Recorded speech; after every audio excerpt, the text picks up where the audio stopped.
আসসালামু আলাইকুম, সবাই কেমন আছেন? আমি আজকে দেখাবো একটা চিংড়ি মাছের পাতুরি রেসিপি। আশা করি আপনাদের সবারই ভালো লাগবে। আমার ভিডিওটির সঙ্গেই থাকুন।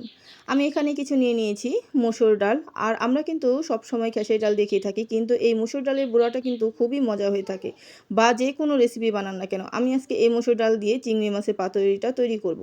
তারপরে নিয়েছি উপকরণ হিসাবে পেঁয়াজ কুচি, রসুন কুচি আর মরিচ নিয়ে নিয়েছি। এখানে শুকনো মরিচ আর কাঁচা মরিচ দুইটাই অ্যাড করে দিয়েছি। আর এখানে চিংড়ি মাছগুলো আমি আগেই ভেজে নিয়েছি, সেই জন্য চিংড়ি মাছগুলো শুটকির মতো দেখা যাচ্ছে। আমি চিংড়ি মাছগুলো ভেজেছি কারণ এইভাবে যদি আপনি পাতুরি খান তাহলে এটারও বেশি ফ্লেভারে বলুন যাই বলুন না কেন দ্বিগুণ বাড়িয়ে তোলে। তারপর আমি এগুলো সব কিছু একসাথে ব্লেন্ড করে নিব। এগুলো আমি এখন ব্লেন্ড করে নিচ্ছি। আর আপনি যদি চান তাহলে পাটায়ও বেটে নিতে পারেন। আমার ব্লেন্ড করা হয়ে গেল, দেখতেই পাচ্ছেন এখানে নিয়ে নিলাম। আর যারা নিয়ে একদমই ভাত ভালো লাগে না বা খেতে ইচ্ছে করে না, আপনি যদি এই রকম গরম গরম ভাতের সাথে এরকম একটা রেসিপি হয় তাহলে দেখবেন অনায়াসে আপনার প্লেটে ভাত নিমিষেই ফুরিয়ে যাবে। তারপর দিয়ে দিলাম এখানে পেঁয়াজ কুচি। আমি এগুলো সব একসাথে এখন জাস্ট মাখিয়ে নিব। আমি পেঁয়াজ কুচিটা একটু বেশি দিলাম, কারণ পাতুরি রেসিপিতে একটু পেঁয়াজ কুচিটা একটু বেশি লাগে। তারপর দিয়ে দিলাম সাদা লবণ, আর লবণের পরিমাণটা আপনার। তারপর দিয়ে দিব হলুদ মরিচ মিক্স করা সব কিছু একসাথে। তারপর আমি এগুলো পেঁয়াজ দিয়ে ভালো করে ডলে নিব লবণ দিয়ে। এগুলো আমি ভালোভাবে এখন ডলে দিচ্ছি, মাখিয়ে নিব সব কিছু মিক্স করে। আর এই মসুর ডালের পাতুরিটা খেয়ে দেখবেন, একবার যদি খান, আমি নিজের আশ্বাস থেকে বলতেছি, আপনারা আবার বানিয়ে খেতে বাধ্য হবেন, যে এত মজার একটাই।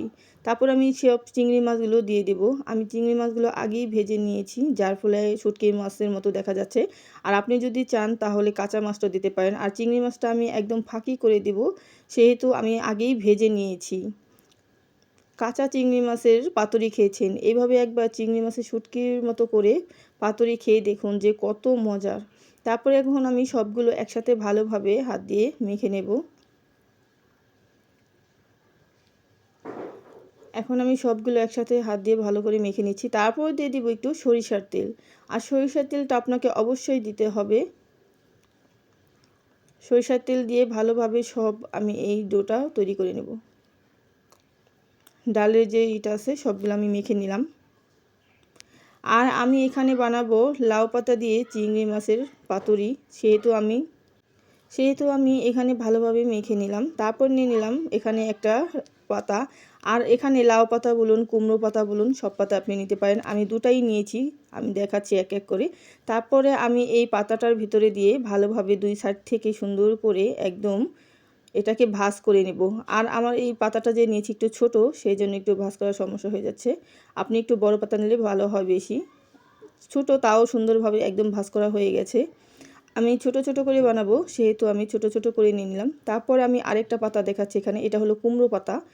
আমি প্রথম যেটা বানিয়েছি ওটা লাউ পাতা। আমি দুইটা পাতাই দিয়ে এখন মিক্স করে বানিয়ে নেব। এইভাবে ভাঁজ করে সুন্দর করে পাতুরির মতো আপনি শেপটা করে নেবেন। দেখতেই পাচ্ছেন এক এক করে আমি সবগুলো পাতুরি এভাবে তৈরি করে নেব। দেখুন আমি যে বাকিগুলো ছিল সেগুলো আমি একইভাবে তৈরি করব। আর এই কুমড়ো পাতা পাতুরি বা লাউ পাতার পাতুরি দুটাই কিন্তু খেতে ভীষণ মজার হয়ে থাকে। সেই জন্য আমি দুটো পাতাই নিয়েছি, কুমড়োটাও নিয়েছি, আমি লাউ পাতাটাও নিয়েছি। তারপর আমি একইভাবে আমার যে বাকি পাতাগুলো আছে সবগুলো আমি একইভাবে ভাঁজ করে নেব। দেখুন তারপর এই পাতাটা আমি এটাকে ভাঁজ করে রাখি দেখাচ্ছি।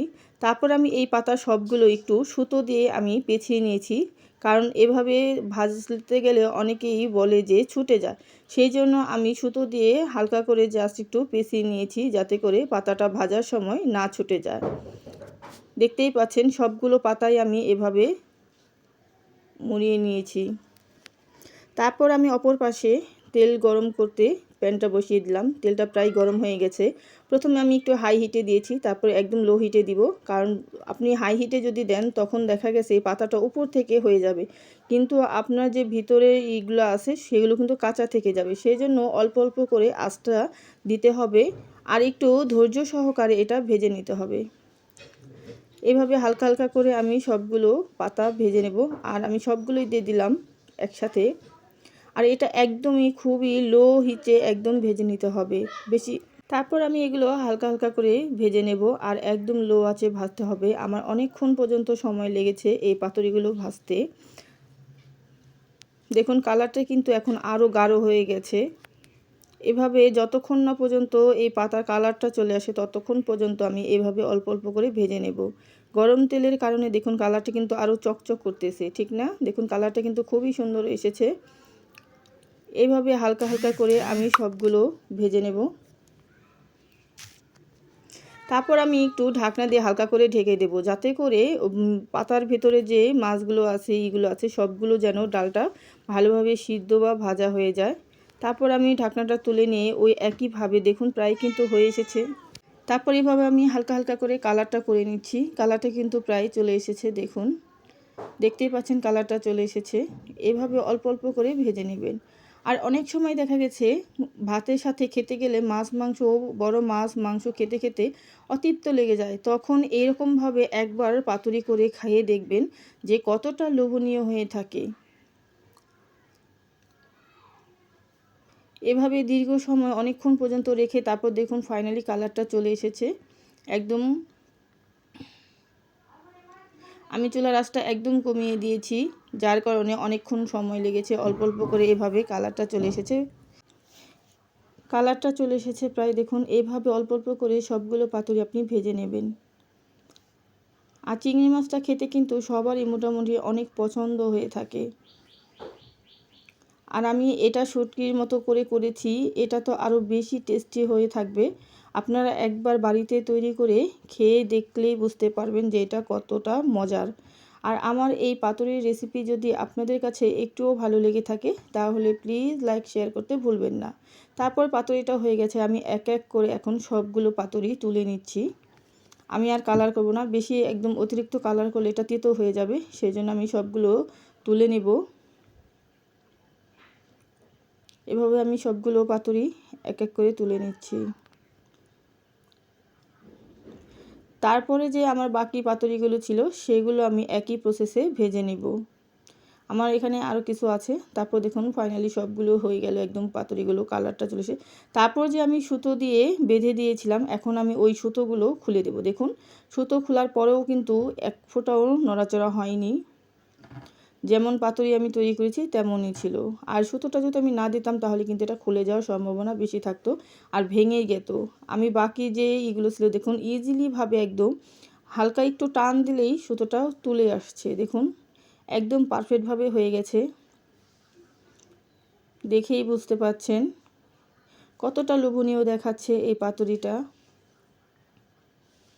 বাকি যে সুতোগুলো ছিল ওই একইভাবে আমি সবগুলো সুতো এক এক করে তুলে নিয়েছি। আর এই সুতোটা দেওয়া হয় আপনার সুবিধার্থে। যাই হোক, আমার এই পাতুরির রেসিপিটা কেমন লাগলো অবশ্যই কমেন্ট করে জানাবেন। আর যে যেখান থেকে এতক্ষণ পর্যন্ত আমার ভিডিওটি দেখলেন সবাইকে অসংখ্য ধন্যবাদ জানাই। আর আমার এরকম নতুন নতুন ভিডিও পেতে যদি দেখতে চান তাহলে প্লিজ আপনার মোবাইলে নোটিফিকেশনটি অন করে রাখবেন। সবাই ভালো থাকবেন, সুস্থ থাকবেন। আল্লাহ হাফেজ।